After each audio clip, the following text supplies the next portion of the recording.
Now, when I turned around, what I seen was, um, and I'll never forget it. It was gray. What I seen was a big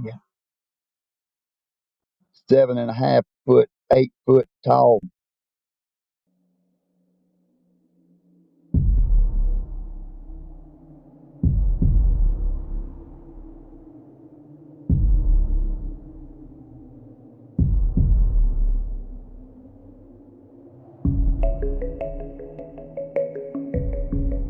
A Codega is a guide and a storyteller, escorting you through the night, lighting the way, warding off thieves, ghosts, demons, and other oddities.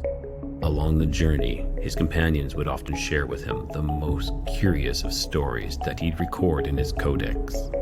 Perhaps you just might find yourself traveling with a Codega and sharing one of yours.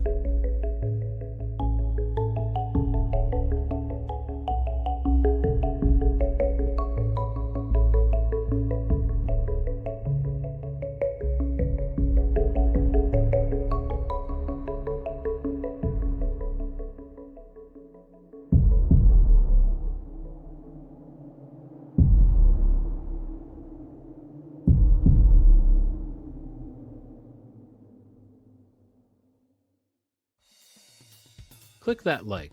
If you're new here, subscribe and have the bell hit for notifications to stay up to date on all of the new content. In the early spring of 1971, deep in the forest of the Pacific Northwest, a logger named Albert Otzman set up camp for the night, miles away from civilization. He was a seasoned outdoorsman, no stranger to the sounds of the wilderness. But as the night fell silent, a new noise broke through. Heavy footsteps, like something massive was moving through the brush. He felt an uneasy presence just beyond the firelight, but he saw nothing. The next morning, he found enormous, human-like footprints pressed into the earth around his campsite. They were unlike anything he had ever seen, measuring over 15 inches long. Ostman was convinced he had come face to face with something no one believed existed, a creature we know as Bigfoot. Reports like this have persisted for decades, and tonight, we're not just sharing legends, we're learning from someone who's had his own chilling encounter with the creature known as Bigfoot. Welcome back to Codega's Codex of Curiosities. I'm Rye The Codega, your guide through the shadows of the unknown. Tonight, we have a special guest, Derin, who's had a story that will leave you questioning the world outside your window. He's had an encounter with something few have seen and lived to tell, a face-to-face experience with Bigfoot. Derin's here to share the details of that fateful encounter and what it's like to be in the presence of a living legend. So grab a seat, keep your ears sharp, because this tale will take you deep into the heart of the forest, where the ordinary meets the extraordinary. All right, everyone, I want to say again, thank you for tuning in tonight. Another fantastic show we're going to have here. And if you're looking for more content, there's always more going to be available on the Patreon. So, you can find everything on Spotify and YouTube, but there's a little extra on Patreon. So go check that out. Also, if you want to support the show, we have some merch. Take a look at these fantastic shirts.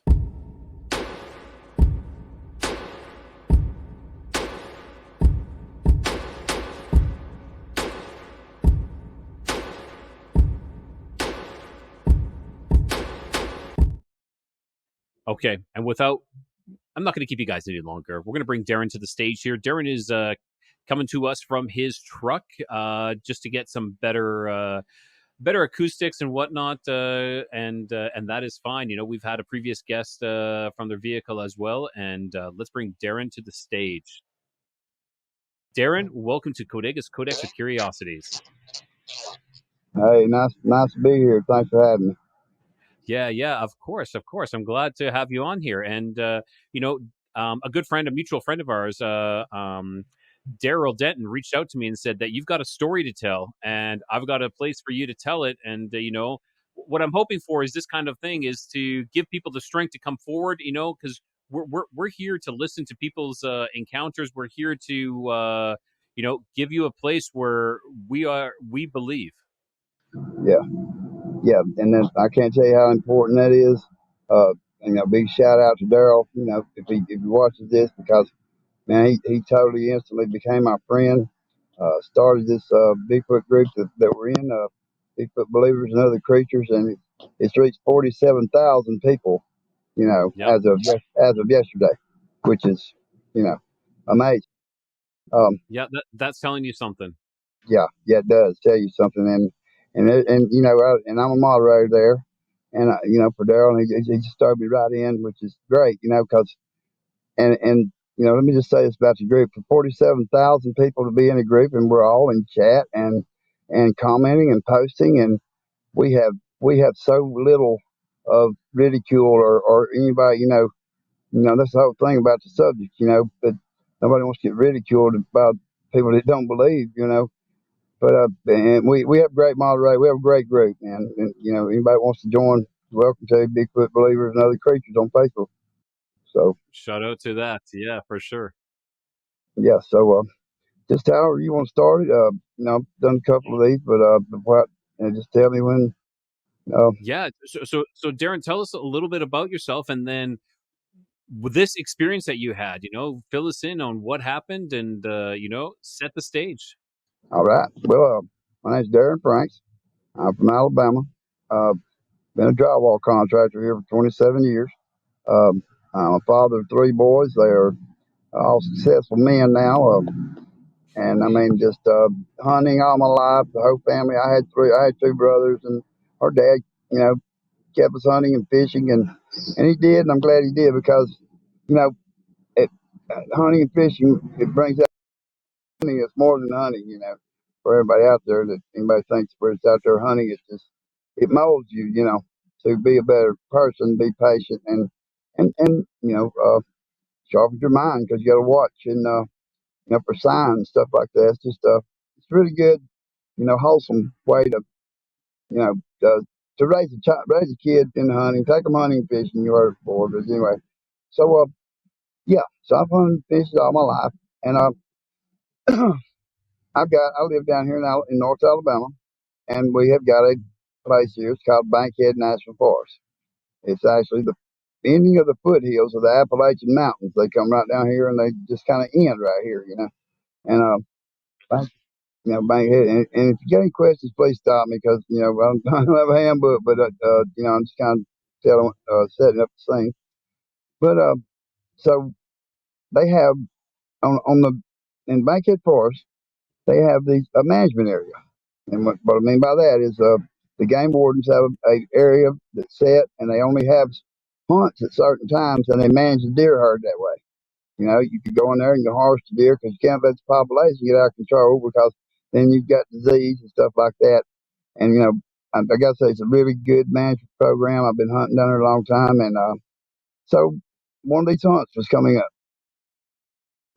and they got a and my kid, they got an A side and B side, and they had the hunts, like one weekend A side, weekend B side.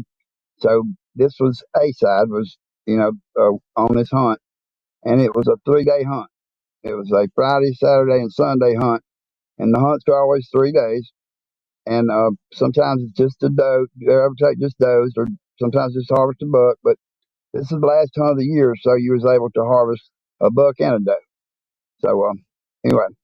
Um, Got to be at the ranger station early in the morning, and about 3:30, and that's where you get your permit. So they want to keep up with you, and you fill out your information, and keep the permit on you when you're hunting.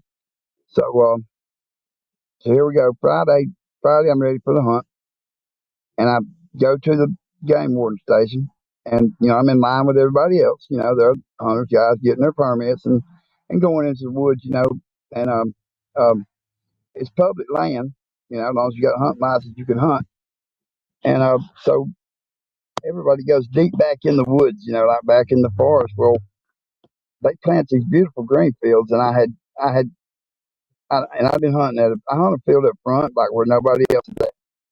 Hunting there 10 years, I've seen two people. One guy I brought with me, and the other guy was lost and walked up on me. So I made basically got it to myself when I do hunt. And they and you can bow hunt also, archery hunting. So this little field I'm on. So the field I was on is about a mile long, and they plant it in a Z shape. It zigzags down through there. About every 150 yards, it just zigs down through there They do this to accommodate more hunters. So anyway, this field, I'm on one of these hunts. It's a Friday, Saturday, and Sunday hunt, and I'm ready to go. I've been working all week, man. Get everything took care of. Get down there. It's just, I get in my place where I hunt. So you can't have you can't put. I don't carry a tree stand like a bunch of these guys because where I hunt is Bankhead's big woods, big hollows and stuff like that. So I actually set like I was in like a ground blind. It was a big cedar had fell over, and I just nestled in behind it, perfectly hidden. And I can see straight at and just you know. But I'm in my place.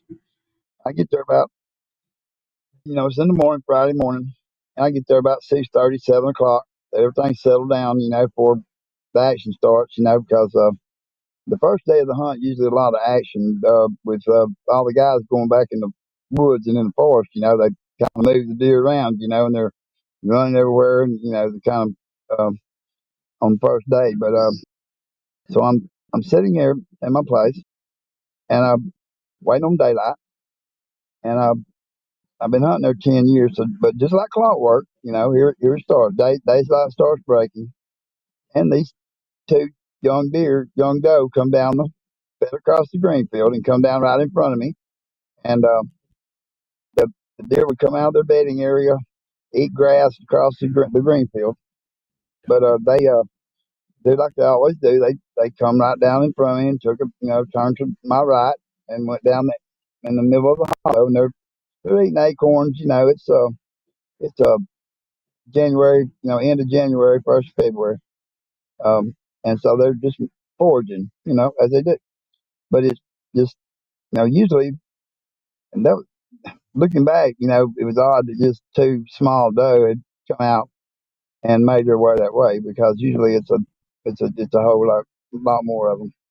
But a lot of hunters in the woods, I don't know what's going on. Animals are weird. Don't ever try to predict them because you won't. But anyway, these two young doe come by me and they go down and I watched them. They walked, never disturbed. They didn't see me or smell me or anything. So they go on down that morning. That's all I've seen that morning. It's two young doe.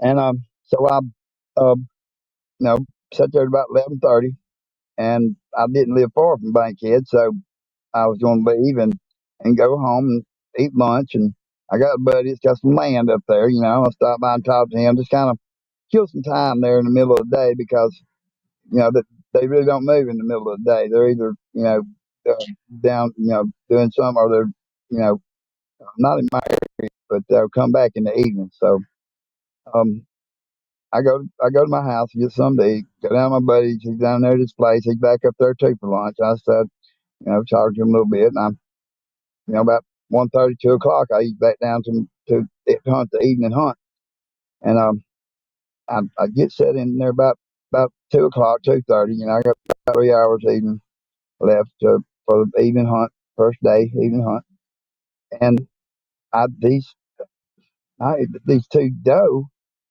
that I'd seen that morning come running back down at me on my side of the ridge, which is very out of character, unless I thought a buck might be chasing them, because if the rut's on, there were two does. They didn't even look young enough. They didn't look old enough to even breed, but they were, and that's the only thing I could think of. Be that, but they got closer to me, and you could tell they were running. They were running from a predator, whatever, obscuring them. They were wide eyed, man. They were snorting and just really they're terrified. You just see it in their face. And we don't have any big predators in Bankhead, but in Alabama, North Alabama here, we don't have any bears, we don't have any wolves. The only thing we've got is like coyotes, and they really don't do anything in the middle of the day. They do their hunting usually at night, and or a bobcat, or something, or somebody's dog. I mean, something was chasing these two does, and and when they come running down through there, well, I got excited because the only thing I was thinking was, bucks chasing. So they come, but they come. I mean, they run right in front of where I was at, and they slowed down almost to a stop. One of them would look back, and the other one put its head on the ground. It turned around and looked at me. And then it would look back. And they both just act spooky, just like, I mean, something was chasing it. But for them to stop right there in front of me was also kind of strange. I mean, um, yeah. And, I've never seen that before, but animals are weird, like I said, so they take off walking and into a trot and then into a full run again. Go right back where they come from, back up the hill and back over the green field, back in their bedding area. And I'm sitting there waiting on a big buck or a predator. I'm trying to think, whatever's chasing, I'm waiting for it to come into sight, into view. And nothing ever come into view. Um, so, at the moment, that happened. So, well, I forgot about it because I wasn't thinking nothing about it. Just animals are weird. The evening comes, I don't see anything else. And so I go back home, and next day, Saturday, gonna get up and do it all over again. Same thing. So if I don't have to go to the airport, I got my permit, so I can just go straight to my, where I hunt.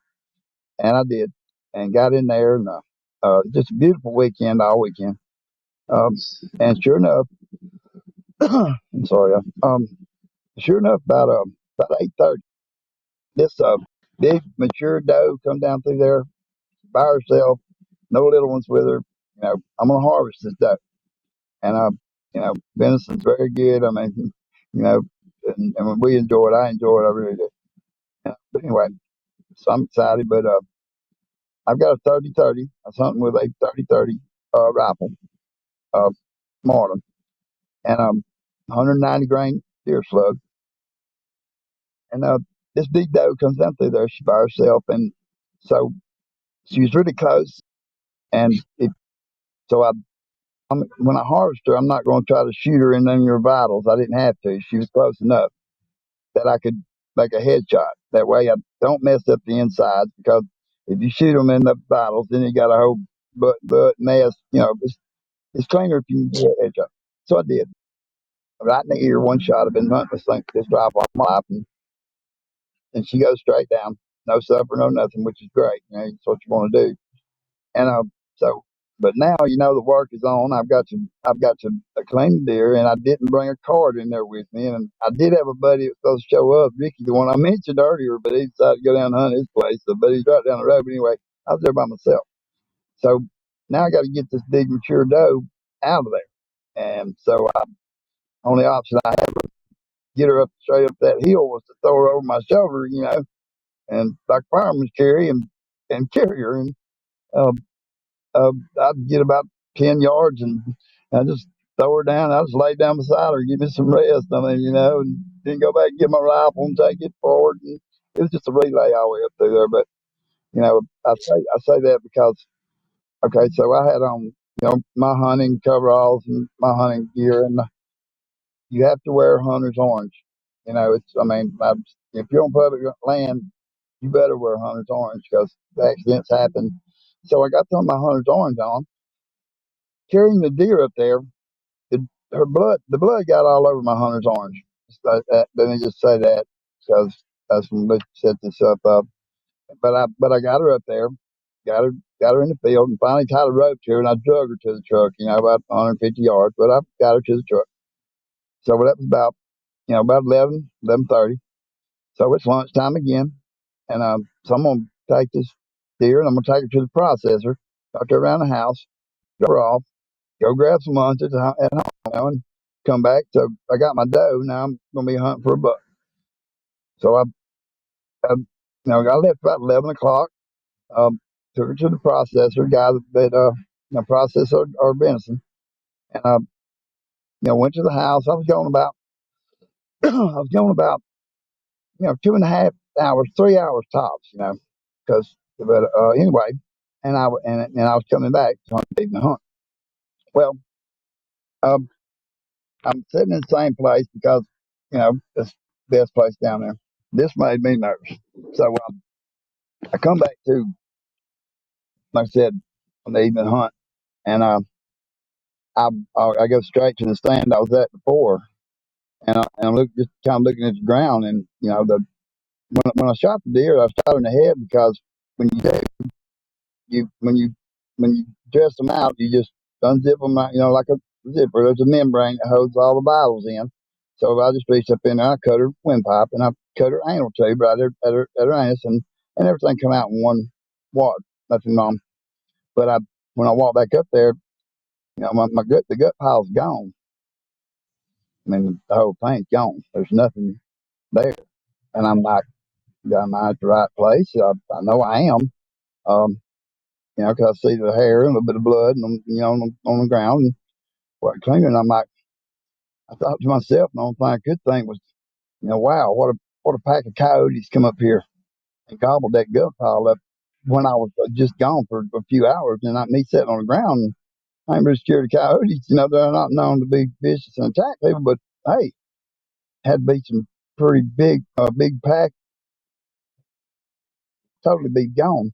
That was confusing, and I should have known better because I've harvested deer there before, done the same thing. And when coyotes or predators, whatever, or scavengers, whatever, get a hold of one of these piles, it'll stay there 2 or 3 days. I mean, it's the whole thing. The leaves are all messed up. There's pieces, you know, they don't just, it doesn't just disappear because it looked like something they picked it up and walked off. And that's exactly what happened. Um, this thing, I'm sure it sat there and stopped short. Is either winded me or knew I was there because I believe that's what was chasing these does. When I seen my gut pile was completely gone, like somebody picked it up and carried it off. You know, looking back, there's a little creek down through there, and I just kind of remember looking and seeing the leaves messed up as if something had walked up through with big feet. Now, I mean, I didn't at the time really recognize it, but looking back, when you see, I noticed, what's how it happened, But anyway, so I'm you know, peculiar, but like I said, the gut file's gone. I'm thinking it's coyotes and whatever. So I just brushed it off and go ahead and finish the hunt. Didn't see anything else that day. So I get on to Sunday.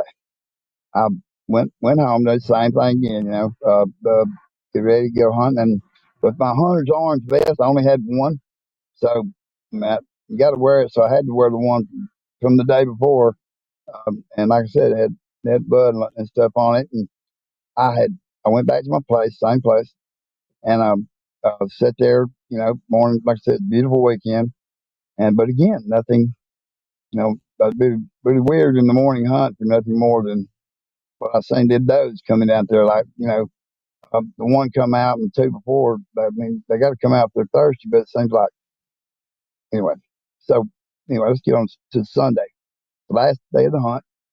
And I'm at my place and I don't see anything that morning. And I said there about 10:30, and I'm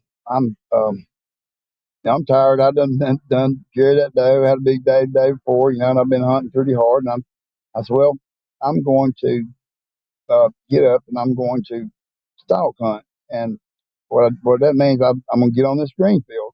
And since it did zigzag like that, you can walk down through there and come around the corner. And there are a lot of people just feeding out there on that sweet grass because the game warden's planted the field and it's really good grass, clover, and it's a mixture of biologic, for deer. They love it. But anyway, I want to go to the end of this field because I'd never been all the way to the end of it. But my friend I was telling you about that got land up there, he said, he's telling me about some waterfalls. Bankhead, famous for beautiful waterfalls. If you look it up on a computer, that's what it's about. There's just beautiful waterfalls all over Bankhead. So, and a bunch of people go there for that. It's also, the history of it is, Cherokee people, in the forest, you know, uh, I believe that has a lot to do with what happened. Maybe there's Indian marker trees up there that are just that they would manipulate these trees, and they would grow in a certain way. One of them looks like a field goal post, football field goal post, and it's just hundreds of years old.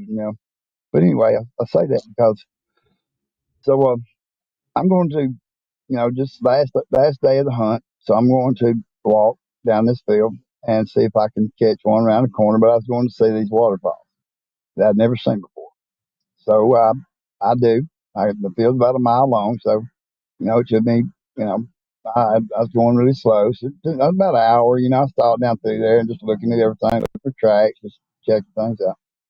And I get down there to the end of the field and go in the woods a little bit, and sure enough, I'll get in there and by the time up there where I was hunting to start with, the beginning of a great big hollow that opens up into a giant hollow in Bank that goes to the middle of Bankhead. And so when I get down to the where I was at, it was where I was hunting. It's just about 50 or 60 yards over to the other side. Well, by the time I got down to where these waterfalls were across there, they're 400, 500 yards, across this very big hollow it turns into. And they, yeah, and they were pretty. And like I said, there they were. I'd never seen them before, and big one run down the middle, one trickling beside it, really pretty. Um, the day was, uh, beautiful. Um, all the leaves were, like I said, it was late January, beginning of February, and all the leaves were off the trees. I mean, it's just, um, but no sound, no bird, or no, wind. And yeah, that too. And it was daytime. I mean, there should have been some kind of something making noise, but anyway, it was very quiet. It's very quiet. It was peaceful quiet though. To me, I didn't, feel anything wrong um, until I sat down. There was a log. Stepped right inside the woods. There's a log that was fell down. The old tree. Then the like game ward to trim the limbs off of it or some for some reason. But anyway, it's just a log laying there, and I sit down on it, take a break. I'm looking at these waterfalls, and I'm sitting there. I'm leaving a cigarette, and I'm got my gun. I'm just sitting there with it in my lap, and I'm looking at these waterfalls. Well, um, I there about 5, 7 minutes, and you know something. I can tell how big a limb is, and if you've been hunting, or anybody can. When something steps on a limb, I can tell you if it's a twig, it snaps, or big limb, it breaks. By the noise, and so, but something me sitting there right out of the quiet stepped on a limb and snapped it, and it was loud. It was right behind me. It was like I'm sitting here talking to you, and it was like over my shoulder, you know, at my like 5 o'clock, like it was almost behind me, but to the right, and it was loud enough that it made me jump up and spin around, and I'm sitting there with 11 shells in a 30-30, and I'm already in hunting mode. I say fight or flight. I'm not saying I was in hunting mode, but because when I turned around, what I seen was um, I'll never forget it. It was gray. What I seen was a big 7.5 foot, 8 foot tall man covered in hair, gray hair. I thought it might have been white and dirty, but it wasn't as thick as everybody think. That you think. I could see. You see through. You see the muscle there. You see. Um, it didn't have a tail. Like I said, it had a butt, rear end like you were made like it was huge. Its shoulders were. I mean, like I said, they're 4 foot wide. I'm a drywall contractor, 27 years. I mean, I have no measurements. I mean, they were. It was really wide. The shoulders. When it, how it stalked up the side of that hollow, as steep as it is, with all them leaves on the ground. I never heard it coming. And uh, you know, when I when I when it stepped on that limb, it seemed like intentional. I believe it broke it to make. I think it smelt the blood on my hunter's arms from the day before. I think it had was stalked up there thinking I was a wounded, deer. I mean, that's what I think. Uh, I don't, because I wouldn't think that because I hate to think it was sticking up there to attack me. But regardless, I was I was on point. I was already hunting, so I mean, I wheeled around with my rifle, and when I did, it it immediately turned around and lunged off of that. Now, this ain't a cliff I'm talking about. It's a hollow. It gradually goes down and flattens out on the bottom and goes to the other side. But it just like lunged away from me and and took off down into that bottom. Okay, and headed toward those waterfalls. And I didn't know what it was. I mean, it didn't register, but I wanted to know it. Of course, Like, yeah. It's such a shock, like just to see that. It's just a huge shock. well, I didn't. I wasn't even, curiosity. When we think Bigfoot, I wasn't thinking Bigfoot. I was thinking, what is this? I didn't know. I just know that we don't have as big as a horse, big as a bear, big as a whatever, and we don't have anything here like that. But I knew it was an animal creature. I don't even want to say an animal because they're. I mean, this is my take on it. They're not animals. They're part human. I don't think they're a monkey. I don't think they're Gigantopithecus. But nobody knows. Yeah. What I seen, what I seen was nothing near an ape or a monkey. It was a hair covered giant man. Um, but it was the fastest thing I've ever seen in my life. And because when it when it took when it took off, it must have knew either it didn't want nothing to do with me because it thought I was a wounded deer, and when it seen me for whatever reason, the only reason I can think of it took off like it did is because it knew what that gun I had would do. Because when I was wheeled around, I come up with the gun, because it's different. And and it took off, and I'd run up there to the edge of the hollow, looking down the bottom, through my scope to see what it was. And I did see it, and it because the leaves were all off the trees, and it's the fastest thing I've ever seen in my life. But it was weird, man. It was creepy looking. When it run, its hands, its arms, its arms are way out in front of it. They're way too long for its body. They the hair hanging off of its arms, and it was like it was moving stuff or using its hands out there to lead itself, like to push bushes and stuff out of its way. But it was like on its fingers, used like running with its fingers, if that makes sense, kind of balancing itself out front with its arms extended. But its Really, legs were, like something like this kind of thing, like this.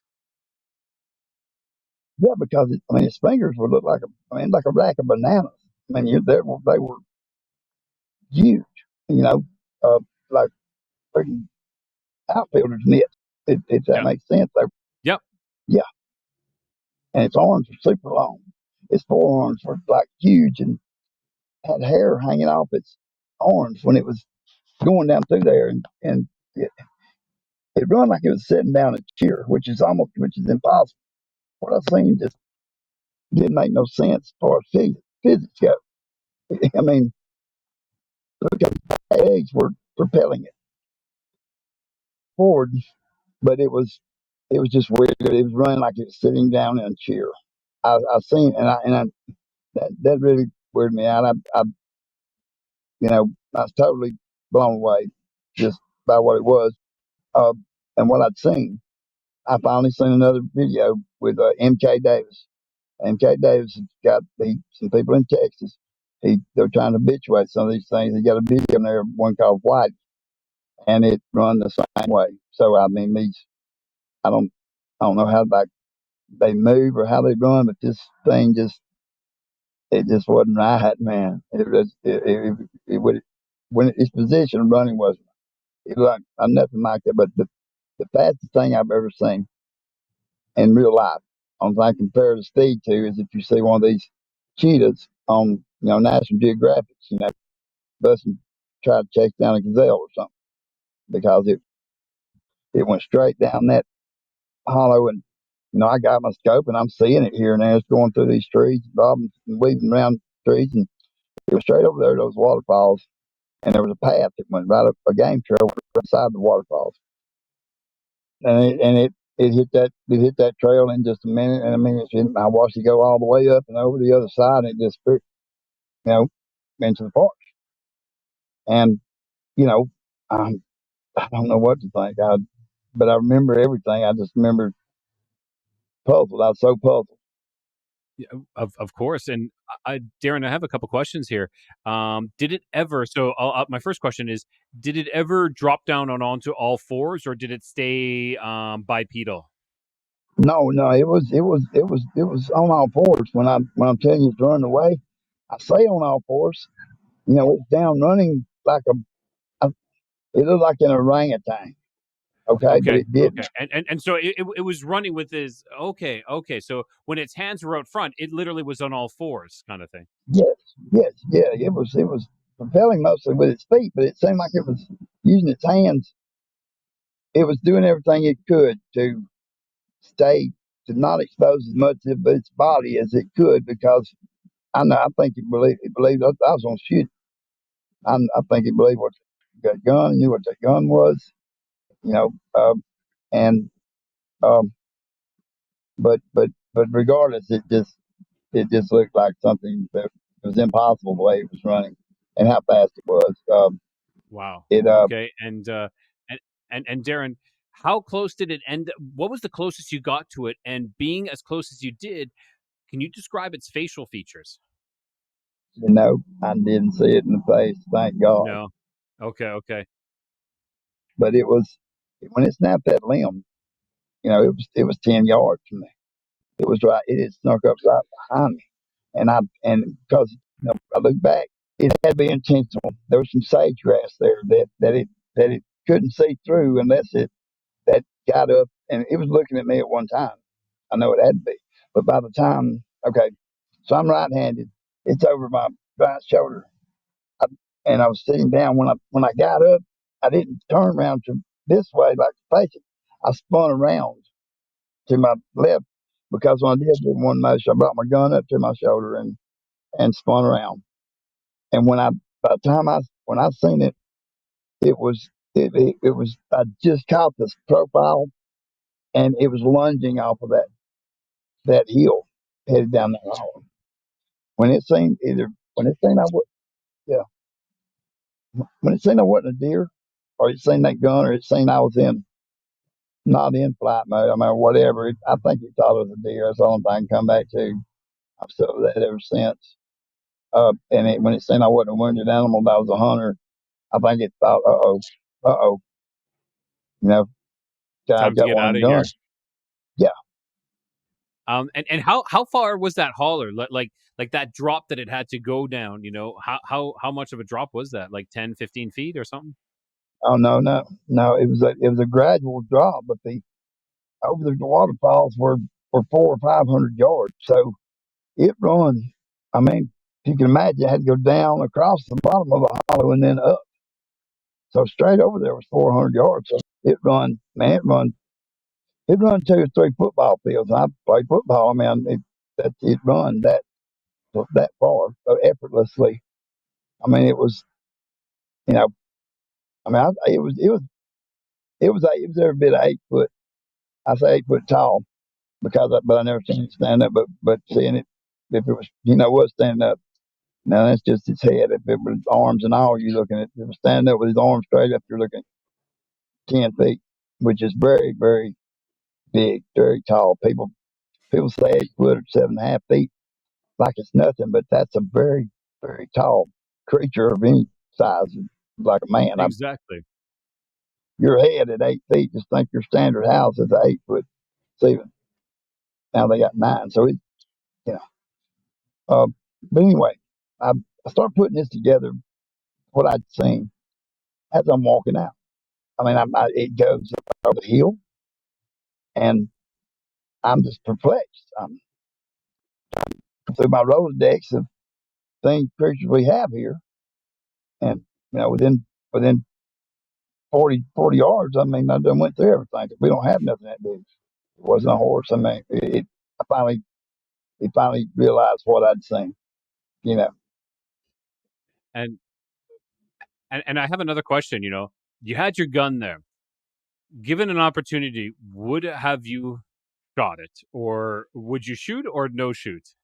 no, I'd have emptied my gun and it had it come at me, and that, I mean, and it's not Yeah, because if it would have came at you, I understand that, but like, as in, getting one for science. yeah, because some people are like, I'd shoot it so I could prove that this was real, but there's other No, people that say no, I wouldn't because you know, it's something I don't want to. I'm glad you asked that question because let me clear something up. You know, had it come at me and got aggressive, uh, yeah, I would, because I was in hunting mode, and I mean, I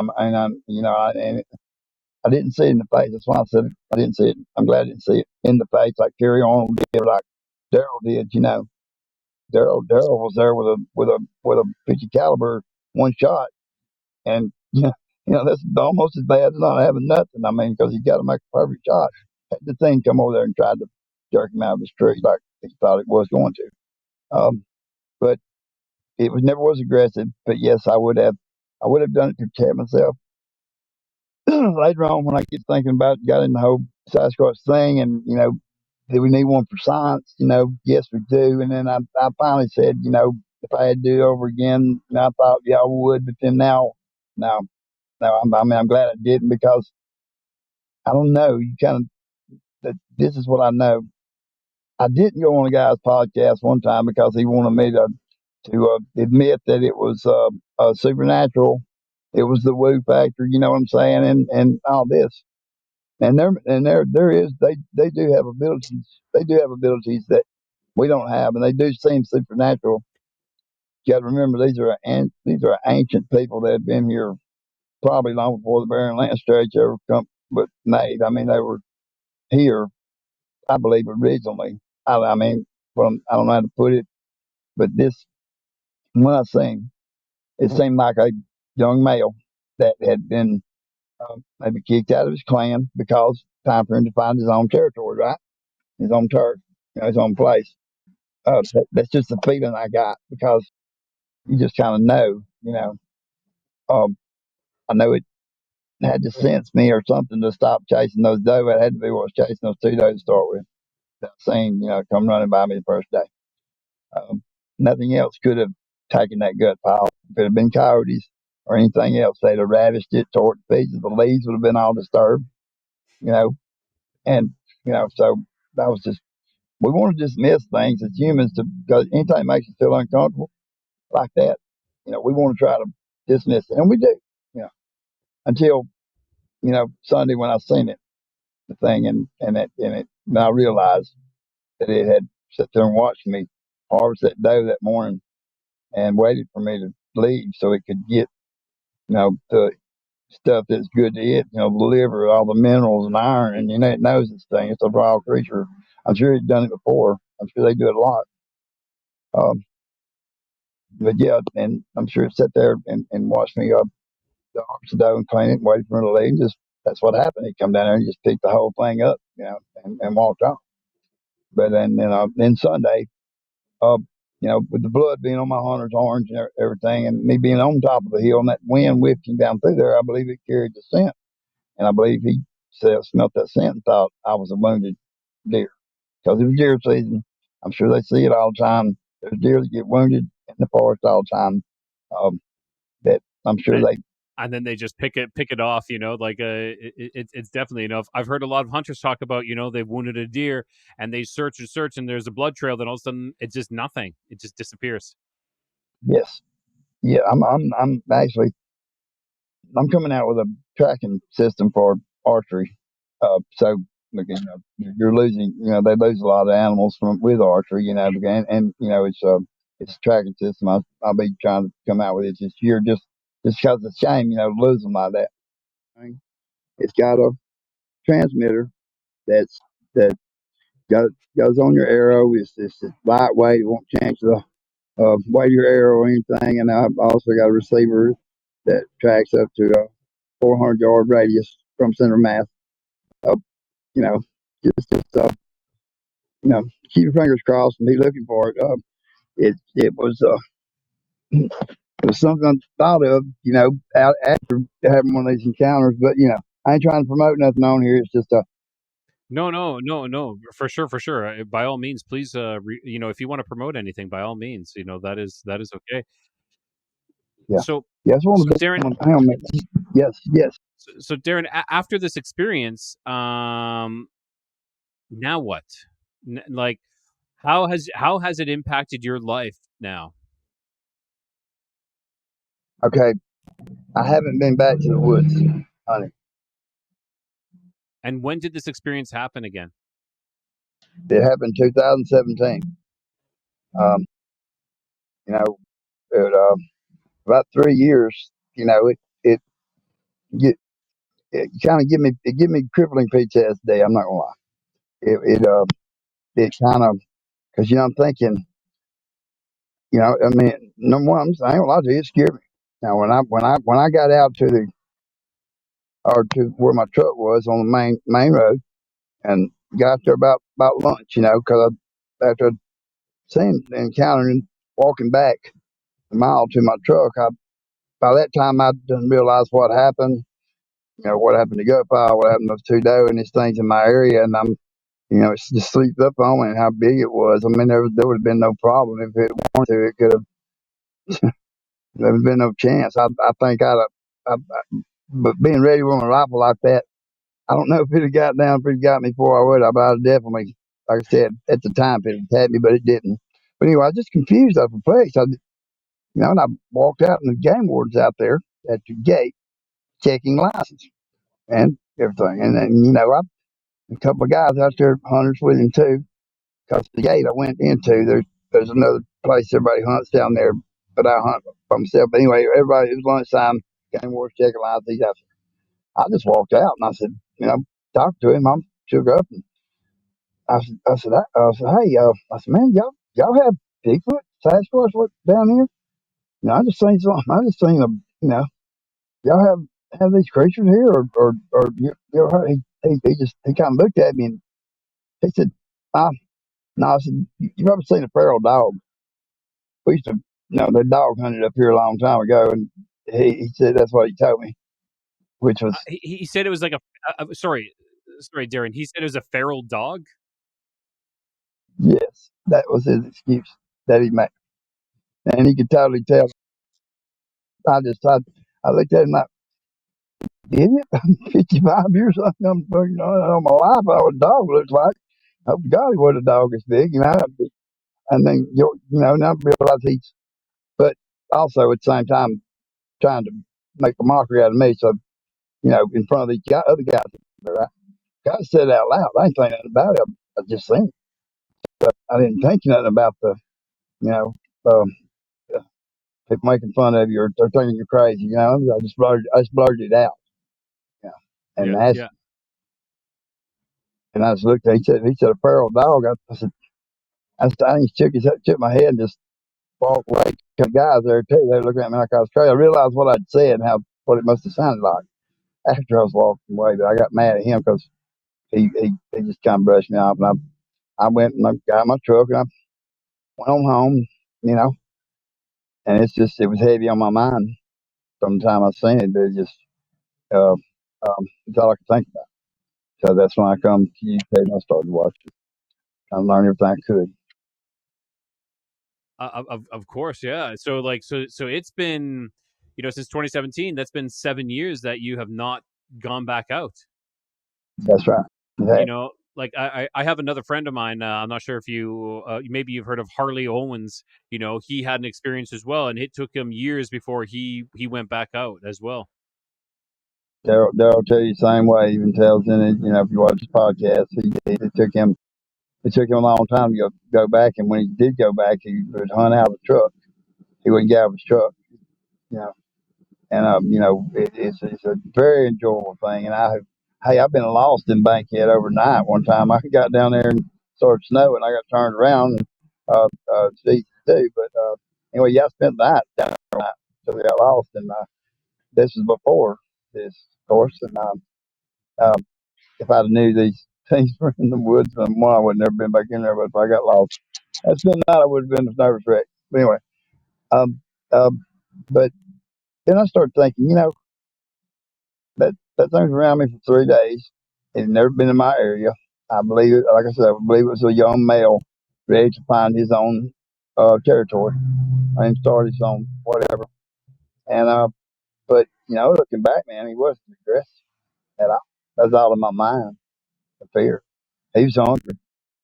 He looked ratty, he looked ratty. He was hungry, and he was, scared of being hurt. He's alone. He's on his own. I mean, that's why I look at it now, as as just a creature, but an intelligent creature. And I still say, they're part human.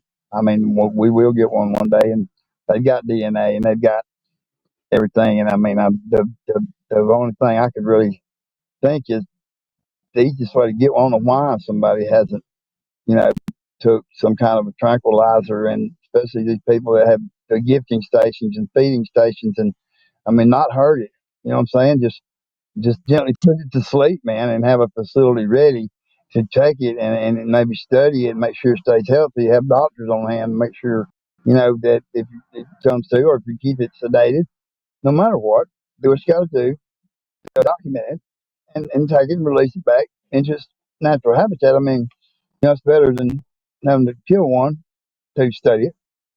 And you can still study it and find everything. I mean, is that possible, or am I missing something? That's what I'm thinking. I think it's possible. I think it's possible, and it's but that's one dangerous kind of game you're playing, though. If you're going to do that, hopefully you got enough trank there to keep one of those things down. Well, you're right. You have to kind of see. I mean, I guess I would, start by. That's the only way I could think of that you could really have one and document it, keep it alive, keep it healthy. I mean, we have the technology. I mean, we could transplant along. We could do. I mean, just they could have to sedate one at one of the feeding stations, or not shoot it with a tranquilizer gun so much, but at some of these feeding stations that they have, because I mean, the ones in Texas, MK Davis got, man, they had buckets out, and they had treats in them like honey buns and candy bars. I mean, you could definitely put enough tranquilizer in it if you could gauge it like weight as you would a man. I mean, come on, this is 2024, but I mean, I ain't saying I, and have a facility ready, but you definitely have to have somebody that had one that was totally habituated, and you know and knew its you know what it does and its ways and actions and stuff, and was able to put your trust in them enough to go ahead and eat the food or whatever, however you give tranquilizer. But what I was thinking was, if I could go back, I would definitely put a tranquilizer slip one in the liver. That when I cleaned that dough, I just slipped enough in that liver to make it just go to sleep maybe 4 or 5 minutes. If I could go back and do it over, that's what I would do.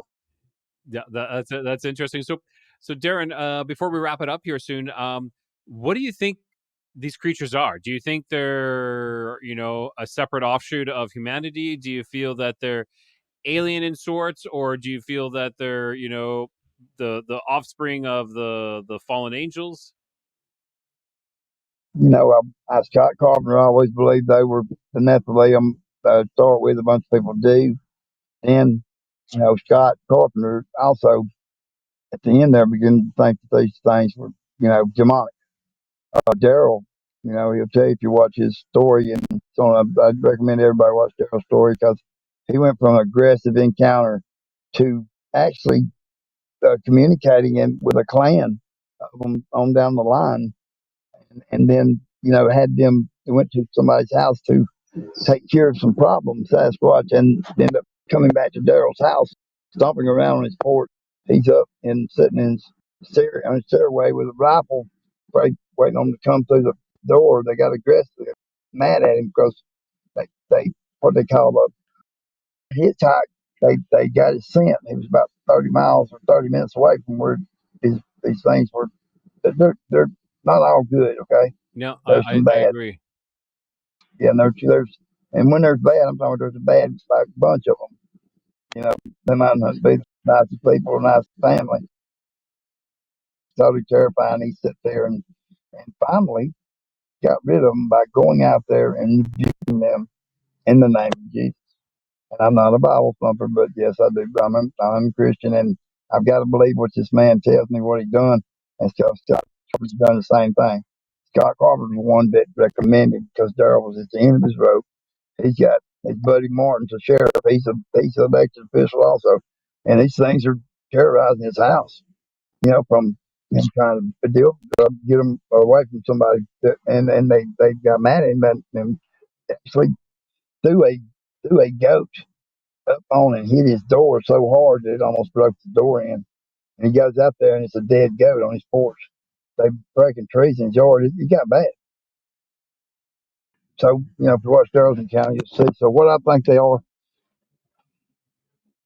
before this all happened in 2017, all through this like 2 years earlier, from like 2015, when I lived at the place I lived at, when I was going to Bankhead, so I didn't live far from there.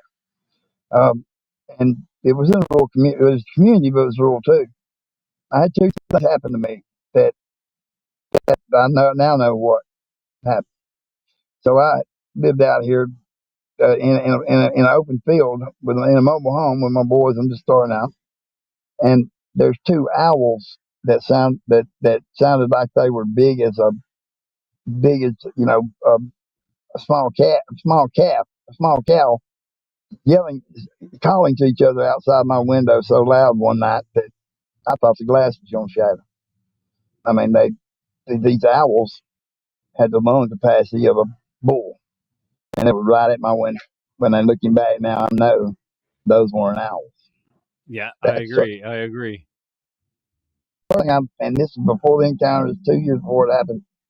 Also, one morning, I was this little mobile home that I was in. I started out in with my boys, a single father. I trusted my boys. Anyway, I get the place ready. I'm out there, and I wake up, and what woke me up, I thought it was an earthquake. I thought, and then when you're asleep, you wake up and abruptly, and you start thinking crazy. I actually thought my neighbors and a bunch of his friends were out there playing a trick on me, rocking that truck back and forth. It was a small, you know, uh, 16 or 12, 10 foot by 60 foot small trailer. Something woke me up and tried to rocking back and forth.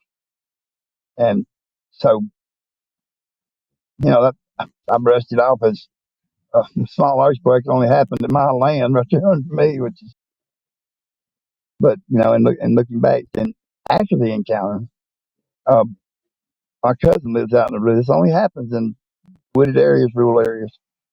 It's my cousin's house, and he lives. It's beautiful out there, but it's also big forest here in Alabama.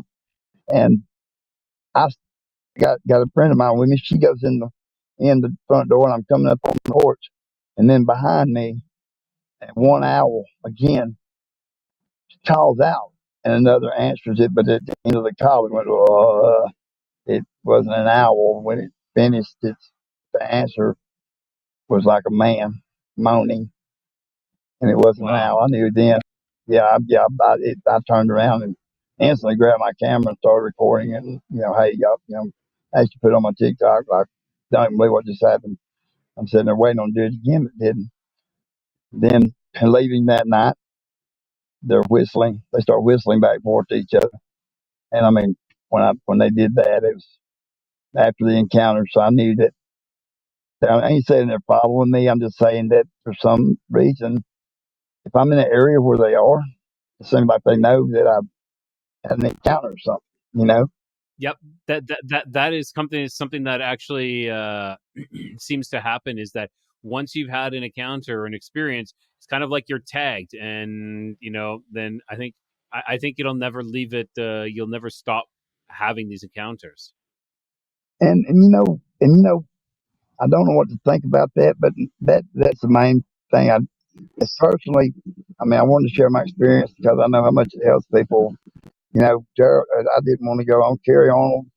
Told me, he said, man, trust me. He said, you tell this, you bring it out into the light, it's going to help you a lot. And when I finally shared my encounter, first time on Bigfoot Odyssey, man, it was load of bricks off my shoulders. I was like, oh God, I got to hold that in no more, because after that game warden done me like he done me, and a few giggles, nobody wants to be laughed at or try to think they're crazy, but you're not crazy.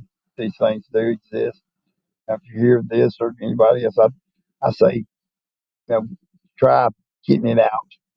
That come to the show. I'm sure, but be glad to help anybody you can. I appreciate you having me on, man. This is so important. No, I appreciate having you coming on, Derin, and sharing this. It takes a lot of courage to come forward and say that, especially suffering the way you have been. And that's something people don't understand. Like there's people laughing. They're like, aha, this is a joke. If this was a joke, why are so many people suffering with like PTSD, refusing to go back into the forest? This isn't just like a little dream that someone had or something you made up. No, it is affecting your life. It's changed your life. It did, and being on a show like yours, a podcast like this, and giving it out in the open helps you. And you find like-minded people that understand, and even people that are trying to understand, see what you're saying. That somebody's is going through the same thing you are, and so I'll tell you, just like Carry On told me, and Daryl will tell you, get it out there, get it off your chest. It's going to help you so much. You're helping other people, and you'll see. Just trust me that it will lighten your load, and you will be open your mind, accept it out there, and you will be able to understand why there's nobodies, why they're covering hair. They don't like the frequency in the city. They don't like the radio waves. They don't like the noise. What I'm saying, they're connected to the ground. I mean, their vibration. It, we're used to it. They don't want to be you know a part of it. But like I said, I just want to say that and the experiences I had before and after. Everything's not Sasquatch, okay? I mean, but Yes, you know, yeah, bunch of things are. yeah. Well, Derin, I want to say thank you so much I want to say thank you so much for coming on. And is there anything you before we head out here? Is there anything that you want to promote or anything like that? Um, you know, not really. I will. If my archery tracking device comes out, I'm sure I'll be promoting it, and I mean, I'm gonna try to release. I shouldn't if it goes, but I'd like to just say one thing I'd like to say. I appreciate. I want to thank you, people like you, like Wes Garner, like Yeah, Miguel, Sasquatch too. I mean, y'all just you don't know this is the only way really to get a mental relief from is to talk to somebody that understands. The more people that hear what happened to you, the more people you help, and the more it takes, the more you learn, from other people too. So you're not alone, and man, like I said, thanks, and y'all join our group. Hey, Bigfoot Believers and Other Creatures. It's on Facebook. We're no ridicule, no nothing. We're not gonna allow emoji, smiley faces, nothing. If you want to share something, or just come on there and see what's going on. It's a bunch of interesting things that you know. Just there's no other reason they're out there, and you know, awesome. Well, Derin, thank you again so much. All right, everyone. I want to say thank you for joining us tonight. Derin. The connection was a little bad, but we're able to get through this interview, and I'm really looking forward to releasing this interview for everyone to listen to. To get the courage that Derin had as well. This is something that I think we all have, and it's kind of like you're not alone. Like Derin said, you are not alone. There are so many other people who've had there. So check out, Bigfoot Believers and Other Cryptids. Daryl Denton's group there, 47,000 strong. Telling you something, with the group that size, it's telling you something. All right, everyone. And with that, I want to say keep your curiosity wandering, keep the light lit, and always find your way home.